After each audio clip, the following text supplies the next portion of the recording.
This video is going to talk about what life is going to be like with your baby from 0 to 12 weeks when it comes to feeding and sleep.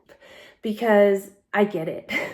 There is so much information out there when it comes to looking for answers. I want to just preface this by saying your baby is going to tell you everything you need to know, and you are in tune with your baby. So if something is working for you, keep going. Even if the internet says that's not it, if it feels right, it probably is. Let's dive in and talk about sleep.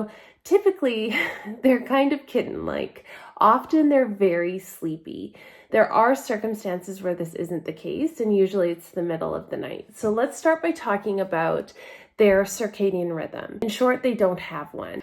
In babies that are past that 12-week mark, they become diurnal, meaning they want to be awake in the day with naps, because they can't make it all day, obviously, and then asleep at night. However, when the cord is clamped at birth, your baby loses all the sources of melatonin that they were getting. And melatonin is a hormone that passes through the placenta, and that is what makes us feel sleepy when it gets dark. That's why darkening the room for babies, for everybody actually, helps.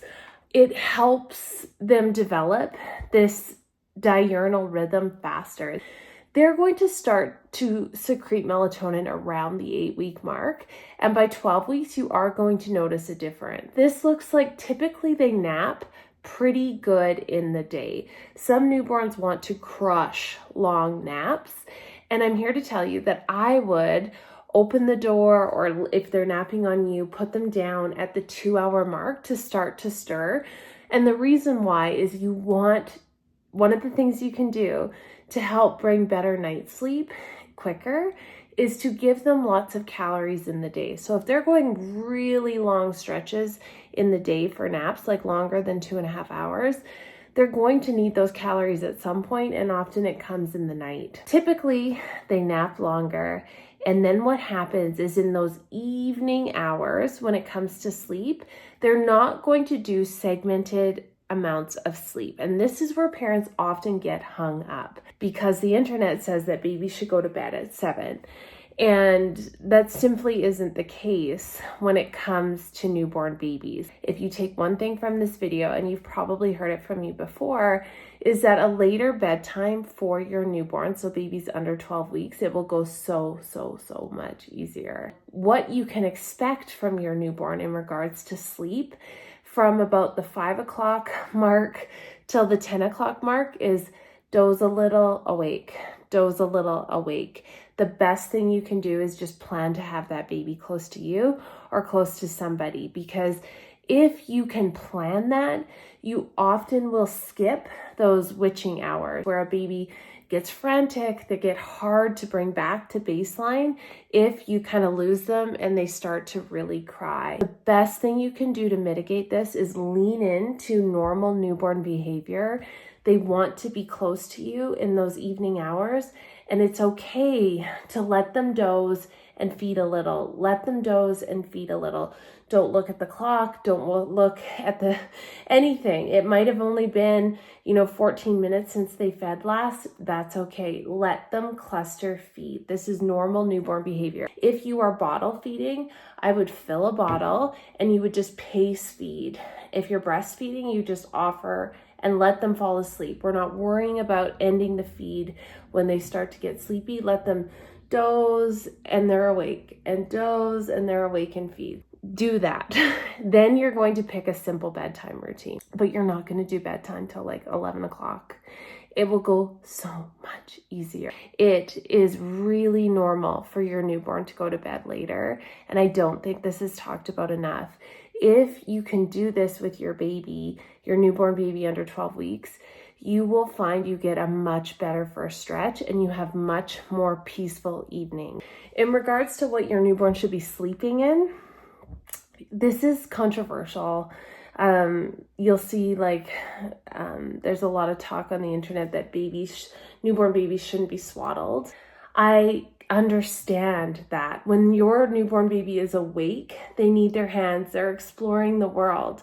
When they are asleep, they have an immature nervous system and they are going to startle themselves because they spend up to 75% of their sleep time in active sleep. And this is really, they don't experience sleep paralysis, how even babies older do, meaning when they're in light sleep, they're thrashing around. So if you can swaddle them safely meaning there's flexion in their hips, you don't want them in a straitjacket and you don't want it up too high. Around their shoulders tightly, but they can flex their hips, you will have a baby who sleeps better. Even if you tell me your baby hates the swaddle, they probably don't. This is that weird, they enter sleep through active sleep. And it looks like a baby who's gassy and hates the swaddle. Swaddle them and then rock them. Use a pacifier if they'll take one and they will settle. That is when you put them down at that 11 o'clock mark. And you should have a good first stretch. What happens in the night with newborn babies? So this is where things get tricky because often they're awake, more awake in the night than they are in the day. This will get better around the 12-week mark.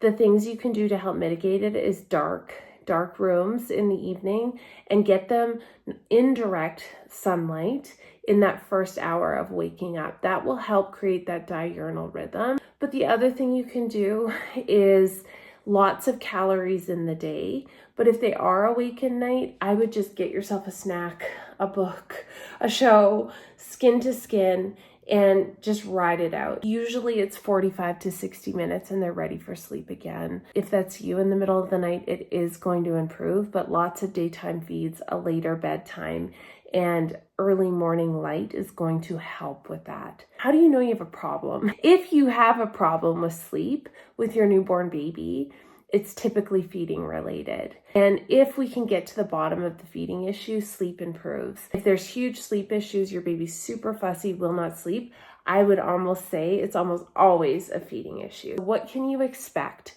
from your newborn with feeds? They are not on a schedule. It is the internet and the world that tells us that babies should eat every 3 hours. So if you're listening to this and your baby's brand new, your baby should, if they're under that 2-week mark, be eating every 3 hours because of the risk of jaundice. If they're not waking to feed, you need to take them to your healthcare provider. But if your baby's over that, it is not about watching the clock. And the biggest gift you can give yourself and your baby, even past that newborn age, is following their lead. When they cue to feed, cueing to feed looks like they're starting to root, they're sucking on their hands, they're, fussing, but crying is actually a late sign of hunger. Follow your baby's lead. It's always okay to offer. A baby who's hungry is going to take big sucks and swallows. A baby who's not is going to do this very quickly. And that's okay. Then you honor it, end the feed, and offer again when they're ready. It's the same thing with bottle feeding. You're going to pace feed your baby and follow their lead. When they turn away or they slow, we'll pause and give them a break, offer it again. If they continue, then we're ending the feed. If you learn to follow your baby's lead and not the clock, they will be less fussy and they will sleep better. If you are doing that and they are still really fussy and struggling with sleep, I would encourage you to get a feeding assessment because fixing it, I've done that countless times with families, is the game changer for sleep. And my last comment is going to be about babies who are getting closer to the 12-week mark. What can you expect? They move from the 2 sleep cycles, which is active and quiet sleep, into stage 1, stage 2, stage 3, and REM. With this comes some good things. Bedtime is going to get a lot easier and it's going to move a little earlier, not 7, but it will move around 9 or 10 o'clock at night, which is so nice. You'll see your baby start to be like a different kind of tired at bedtime. And you'll know what I mean when you get there. Right now, your newborn kind of looks the same 24 hours a day. It starts to look different at that bedtime. The other thing you might see, or a clue that they're moving towards that transition with sleep, is that their naps get shorter. This doesn't mean they've forgotten how to sleep. It just means that bedtime is ready to move earlier, and they're going to start doing longer night stretches. If you can work on putting them to bed a little bit more awake than you have been, because sometimes this is where babies get to notice sleep associations, what before they didn't notice. You might notice that your baby starts to wake more frequently, looking for whatever it is that's helping them put to sleep. Would I worry about a sleep association in the newborn period? No, I wouldn't. And I would only worry about it after if it's a problem for you. If there's no such thing as a good sleep association or a bad one, it's totally personal. And so if you feed your baby to sleep after that 12-week mark and they're sleeping great and it's working for you, or they're up 5 times and that's also working for you, great. If you want to work on changing it, instead of feeding them to sleep at that 12-week mark, I would move the feed to the beginning of the bedtime routine, and I would rock them to sleep and put them in the bassinet and help them close their eyes in the bassinet. I just wanted to give you guys, well, it ended up being kind of a long overview of the first 0 to 12 weeks with your baby and what you can expect.